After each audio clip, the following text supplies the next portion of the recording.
Welcome back to WTOL 11 Your Day. It's Wellness Wednesday, and one thing that affects all of us is stress. And stress in turn can play a huge part in our mental health. May is Mental Health Awareness Month, and this week we are bringing you resources that are available to everyone who needs them. Donna Martin-Isard is a peer supporter with the Thomas M. Wernert Center in Toledo, and she has some stress reducers for us this morning. Good morning. Thanks for joining us today.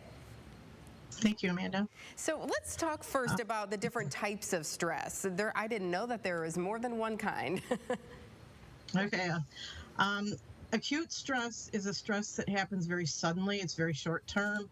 It goes away really quickly. For example, somebody slams on their brakes in front of you, and then you have to slam yours on. Your adrenaline goes up, but that stress comes back down. It does not stay with you very long. Then there's chronic stress, which is long-term. So, for example, if you have a chronic illness, or someone you love does, you're a caregiver, you have maybe PTSD, some kinds of trauma, those kind of things. That kind of stress continues long-term and has an effect on your body.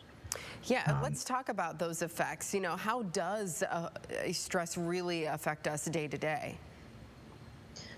If you're in a chronic stress situation, think of fight or flight.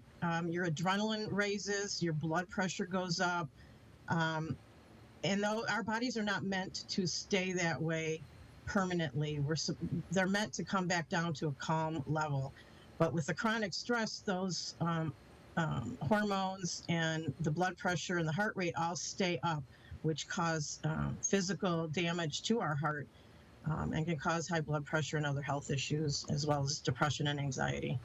So we want to make sure we take care of it. We don't want to be in this chronic state of stress, all the time. So what are some ways that we can deal with stress?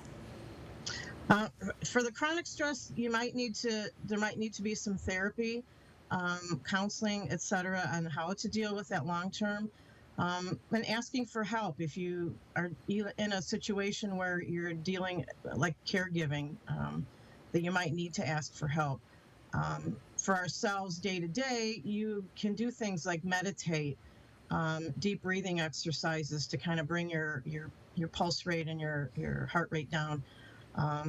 Anything like that brings you joy. Gardening is a really good one that we do here at the Wernert Center. Art and crafts, exercise, getting out in nature, music, journaling is a good one to get maybe your feelings out. Good diet, eating well, not eating a lot of sugar and keeping your caffeine down, those kinds of things to help you feel better. And some of those are pretty simple. If we just, commit to it, say, you know what, I am going to make some time for myself today. I'm going to get out in the garden. I'm going to go on a walk. I'm going to, write some things down in my journal. And even the breathing, it's, sometimes I have to remind myself of that too. Just take a moment, take some deep breaths, and it really does make a difference.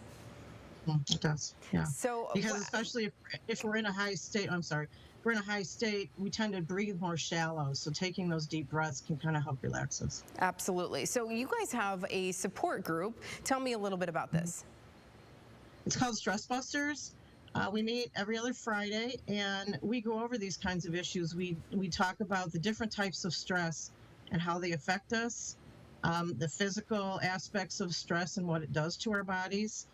How to recognize those signs, and also maybe how stress affects us in different situations. For example, we recently did a group on stress in relation to the media and social media and how it affects us by keeping on that all the time. We did one group on how different relaxation techniques, so things that you can do on your own. So those kinds of reframing stress, those kinds of things we talk about. Lots of tips and suggestions and ways that, we can improve our mental health and stay, in a good place, especially when it is that chronic stress and you are dealing with something long-term like an illness or, caring for someone, a loved one. It's so important that we keep our mental health in check. So, Donna, thank you so much for joining us this morning. We appreciate it. Take care. Thank you. Appreciate it.